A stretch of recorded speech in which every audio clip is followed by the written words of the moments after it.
The Fuse UK podcast is proudly sponsored by EcoSmart. EcoSmart help people to find the most suitable and affordable solutions to reduce their energy bills. They will assess your property and determine which system would be the most suitable for you to power your home with cheaper, greener energy.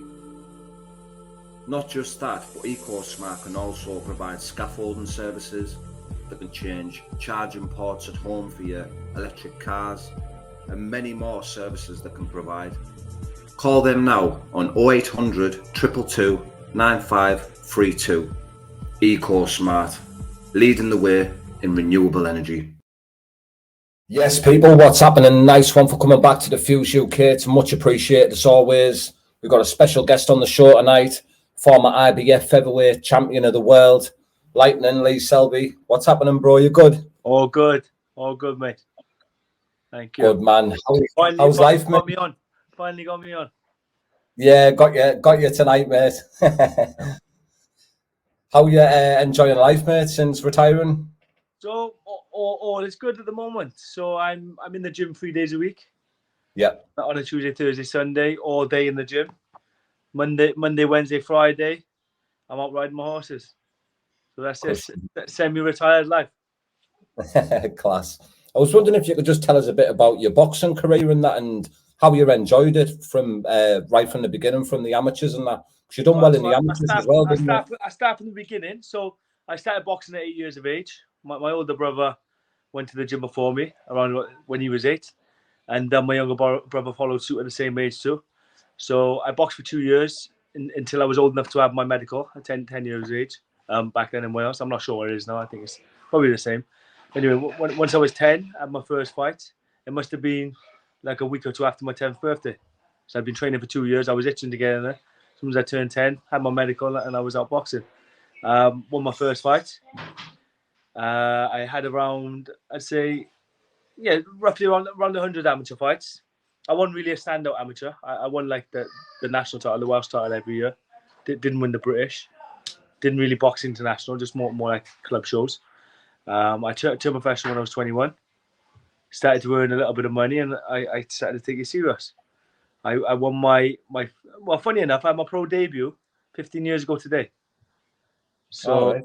Yeah, I boxed Sid Razak in Newport Leisure Centre. Just like started on the small hall circuit, no money, little following, no TV, and managed to work my way all the way through. So I started with the Welsh title, then the Celtic, British, Commonwealth, European, 2 WBC international titles, IBF Intercontinental title, and finally the IBF World title.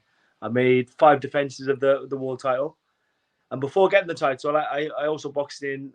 I think it was, I boxed in 2 final eliminators for the IBF title. No, three IBF final eliminators, and the WBC WBC eliminator too. So I cleaned up all the belts, starting from the area title right up to the world title. Retired last year. I thought I'd be putting my feet up, but I'm in the gym more now than when I was boxing. I've always watched you, mate, for years. Like even your Andrew, like I've watched your Andrew right from the amateurs. You've always been like a proper top boxing family, haven't you? Because your dad coached you well, didn't he? Yeah, so he used to train us as an amateur. Well, he was with us all the way through as pros as well. But he didn't really do the corner. He did the corner as amateurs. And like my younger brother, he's back with me now in the gym, helping coach. And like you said, he was a standout amateur, the best medal haul from Wales, from the country. And it's a shame he didn't put the same as what he did as an amateur into the pro game, because I think he would have cleaned up too. Oh, mate, absolute superstar in the making. Even in the amateurs, he was showboating and shuffling and everything, wasn't he? Exceptional. From the ages of like 15 to 21, the best I've seen. The best I've seen. Unbelievable, mate, unbelievable. I remember watching one of your fights as well, and I was absolutely gutted because I thought you got robbed with Which was his name? Cambosis, yeah. That's George Cambosis. That must have been a horrible night for you. I was at the end of my career, but I think I still did enough to win the fight. You know, it was close. I was the home fighter as well, so really they should have given me a nod, but they never. And it's funny because a few years prior, I spied him out in the Wildcat gym, and like I handled him easy. Then obviously age catches up. I won his my punch output wasn't the same, and I couldn't get out the way of the punches as quick. But still, I still thought I won the fight. But they give it to him, and then he went to unify the division. So Yeah. fair play to him. And obviously, you're a fighting man. Yeah. I don't believe your journey in combat sports is over now. No. And I see a good pal of yours, Jamie Cox, has got himself involved here and there with the BKFC. Is this something that you'd be interested in doing? So I'm retired from boxing, but if the money was right, I'd box again, and I'd fight anyone. I'd fight a line in the street if the money was right. So you would, if the offer was right by the BKFC, you would actually come over and fight? It'd be difficult to turn down. And it's funny now I'm retired, although I'm older, like my boxing brain's better. And like I feel better. Like it's the longest rest I've had from the gym since 8 years of age. Not from the gym, from training myself and putting myself through them like strenuous training camps. And like my hands are like just stone. You might have seen me on the pads and hitting the body bag with no gloves on. So when I was a professional boxer, I had bad hands. I couldn't punch nothing. I'd never be able to do that, not in a million years. And now I've stopped. I've given my rest for a year. I'm punching solid. And with the extra weight, if I catch anyone, I think I'll probably sleep. What do you think of the BKFC? What you've seen so far, like from the UK side fighters? It's good entertainment, but the quality of the boxers, I don't think much got. They're very tough, but like if say I was to box in the bare-knuckle boxing, the quality of my opponents of like the professional boxers I've boxed, the standard of them compared to the BKB champions is like a mismatch, I think. But what weight do you think you'll be fighting at in the BKFC? I didn't say I was. You're gonna be fighting now. You matched me up no. You know what I mean. So when the champ, I'm not saying the BKFC fighters are bad, but I'm just saying like the quality of like the last few fights I bought, they've been like my last few fights were like world title fights, and obviously the standard is like elite or not far off elite. But when I boxed then, in my prime, I was a 9 stone fighter, but now I'm walking on a 12 stone, and I feel a lot stronger and a lot healthier. Yeah, Did I read right? Did you win a heavyweight medal in the amateurs, or is that written wrong? That's written definitely wrong. 2012. If you look on Wikipedia, it says all your right weight. It says you won a gold medal in heavyweight. No, not me. But yeah, mate, it'd be great to see you turn over, like especially with. If I did, I'd probably a sensible weight would be like 10 stone, 10.5 stone. I don't know what weight that'd be in BKFB. I can't work it out. It's all in pounds, isn't it? Yeah. So it'd be, I'd probably do 140 or 147. Yeah, 145 it is in BKFC. That'd be a featherweight, I think.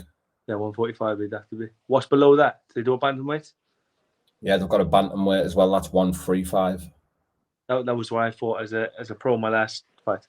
155. Yeah, it's a bit different to the boxing weights. The categories, there's like a few pounds here and there difference. Yeah. But obviously, you've got a lot more like professional people turning over now from the boxing side of things, like Austin Trout and that. And it's mixing it up with these different fights. Ishay Smith is fighting Dan Chapman. Yes, just seen that announcer on Dan's wall. Yeah. So I've sparred with Dan before my last couple of fights. He helped me get ready for them. And I've seen Ishay Smith when I've been out in the Mayweather gym. And again, he's like a big guy, a consummate professional. You can just see the way he trained. He was like a top professional. He went about his work like professionally. And I think that'd be a great fight. Yeah, both experienced as well in bare knuckle, aren't they? Yes. What, has Ishay Smith boxed bare knuckle? Yeah, he boxed years ago bare knuckle on Valor. And he's had a couple of BYB, I think. How many has he had? I think he's had about 2 or 3. Yeah, won him? Won him, yeah. Yeah. Might be wrong with the numbers there, but I'm sure that's what he's done. Yeah, and Dan Chapman's looking brilliant as well. Oh, Dan Chapman's fucking excellent, isn't he, mate? Anybody with a boxing background. Thought he had a great amateur career, didn't he? Yes, they'll be standout in the BKFB. I think. Yeah, of Like course. you get like cage fighters doing it, but all the cage fighters I've sparred with, like their boxing ability isn't up to scratch. It's never like a boxer. You know what I'm saying? Yeah, I get that. There's also the other side of it with the BKFC. You can hit in the clinch and that, so that's where the MMA fight. Yeah, that's when they're coming. Back of the head, and Yeah. it sort of like levels it out a little bit. Yeah. So it's funny you said that, 'cause in my last fight out when I boxed out in Argentina, and my manager was out. He was out in the venue watching the fights beforehand, and he said when the referee says break, you just pull apart just slightly and then they're punching straight away. So it was a similar sort of thing. You didn't like in the UK they say break, you got to step back, and then they say box again, but they didn't say box again. You just step back, bang, straight away. Yeah. It was different. It's weird. I'd never heard of them like professional boxing. I've always one rule for everything, but obviously it wasn't. Yeah, it's crazy that. But if you're watching the BKFC, like literally, there can be punching inside. What can they hold? Or no? Holding each other. So they can hold then, yeah. Yeah, you can hold on the back of the head and uppercut. What, they don't shot break? No, not if you're working in the clinch. Okay, yeah. If you're both tied up, then they'll. Yeah, if you're tied up and obviously nothing's happening, then they'll break it up. Yeah. Well, it's also an advantage for boxers, the size of the ring and that. Is it a bigger ring? Or smaller? Yeah, they're quite big rings, mate. Yeah, I can't remember what feet they are and that, but the big rings. That'd suit me. I can do a lot of running away. Yeah. Well, that's what boxers do, don't they? They use the face. Boxing, yeah. But then some of them BKFB fighters are some seriously tough men, aren't they? Yeah. Seriously tough. Like they'll just be there with the faces hanging off, still ready for just little jabs and all that, cut you up, it'll mark you up. Yeah, the silliest of punches with nothing in them can just split someone's face in half. Wide open. Yeah. I got cut quite often in my last few fights, especially with the head. I think I was down to making the weight and like sort of like thin skin. I don't know, and then just one little head clash or cut me wide open. Yeah, I think you had a bad cut on your eye one point, in your eyebrow. Yeah, and like the next, they don't look too bad in the fight, but the next day, mine's like that, 2 fists hanging off my face. Can't even open. Oh, it's horrible. I don't miss any of that. Did you have was it always the same scars opening up, or was it a fresh one each time? Fresh ones. Never from punches, just head clashes. Well, mate, it'd be unbelievable. As soon as I put that video out, people were messaging me, is Lee Selby turning over? Is he turning over for everyone on the phone? But if the money was like something I couldn't turn down, I'd have to fight. It's like doing a show in you could headline a show in Wales, have the likes of James Lilly on there and all the other Welsh fighters that are fighting out of Wales. I'm not sure if I sparred with James. I know he's been to my gym a few times. He's a good one, James. Yeah. And Barry Jones, I sparred with Barry Jones. He's doing well. Barry Jones as well, yeah, he's a very good fighter. He's undefeated as well, isn't he? Yeah, world champion, isn't he? World champion, mate. Yeah, he was a good pro, wasn't he, Barry Jones? Yeah, he had a good pro. Starting off, he had a good unbeaten run, he did. So I sparred him down in his gym a few years. The last time I sparred him was in his gym. I sparred him and his brother. Yeah. My younger brother boxed his brother as well once. Was that in the pros? Amateurs? Amateur, yeah. What about Andrew? Do you think Andrew would ever turn over at the Bareknuckle? He would, yes. Probably. Oh, mate, you're teasing us, are you, man? He would. If the money was right, it'd be hard to turn up. It's only like 5 rounds. Yeah, 2 minutes. Oh well, that's easy. What?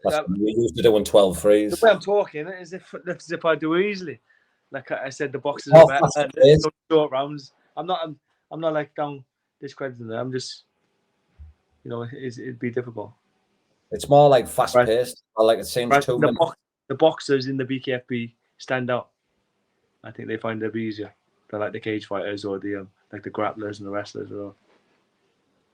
Yeah, the what you call it? Obviously, the ropes in the ring as well. They're not actually ropes. No, it's steel bars. That is it. Yeah, okay. What? Yes. Like got foam around them and leather and stuff. Just biased. So there's no spring in them. No. No rope dope, eh? no rope and dope. Well, like I say, mate, Not rings either, no? The what, sorry? Not square rings, no? No, circle, so there's no corners. Oh, so there's no either. That's what I'm saying. Like, obviously, with the 2 minutes, it seems like it's nothing, but with not the ropes to or the corners and stuff, it's more fast paced. You're constantly fucking, and these MMA fighters are just fucking straight at you. Do you know what I mean? Yeah. Yeah. It's I remember it's giving me like flashbacks on my fights when you got them big tough guys just coming at you, hitting them with everything, and their face expression don't even change. They're just walking down. You start to question yourself. You face you. All them doubts come in your head. Then the devil in your ear. Oh, it's a bugger. You've got to remember, though, mate, you're the former IBF champion of the world. You're becoming in there massive favourite. Yeah. Well, it depends who it was against, doesn't it? Put some UFC champion or something. I'm sure they'll be able to line up. Mind that. I'd have to back myself up. Back myself, man, for saying like the boxers are UFC fighters.